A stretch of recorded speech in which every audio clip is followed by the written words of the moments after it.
Good morning. So आज date आहे 3 October 2025 आणि बँक निफ्टी आज 165 पॉईंट्स गॅप डाऊन ओपन झालेला आणि फर्स्ट कॅन्डलमध्येच त्याने तेवढे सगळे पॉईंट रिकवर केलेत. म्हणजे आपल्याकडे क्लोजिंग प्राईसचे जेवढे पण स्टॉप लॉस होते ते त्यांनी काढलेत पहिल्याच कॅन्डलमध्ये आणि मी पहिल्या कॅन्डल नंतरच पुट साईडचा ट्रेड घेतला आहे.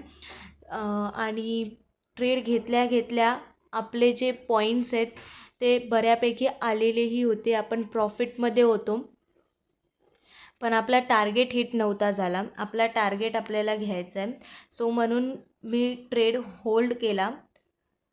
पण मार्केटमध्ये आत्तापर्यंत तरी साईडवेजच मोमेंटम आहे. आपल्या कॉस्ट टू कॉस्टच मार्केट चालत आहे.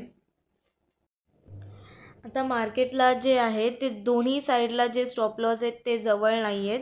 सो मार्केट त्यासाठी सेलर्सचे स्टॉप लॉस जे आहेत ते क्रिएट करतो आहे आणि आपला ट्रेड जो आहे तो ऑपोजिटमध्ये जाण्याची जास्त प्रोबॅबिलिटी होती, म्हणून मी कॉस्ट टू कॉस्ट काढून टाकला.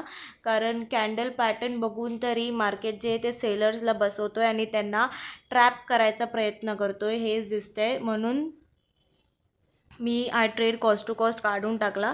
सो माझं ट्रेड घेण्याचं रिझन हेच होतं की मार्केट जे ते गॅप डाऊन ओपन झालं आणि मार्केटने जे ते रिकवर केलं पहिल्याच कॅन्डलमध्ये, म्हणून मी हा खालचा ट्रेड घेतला.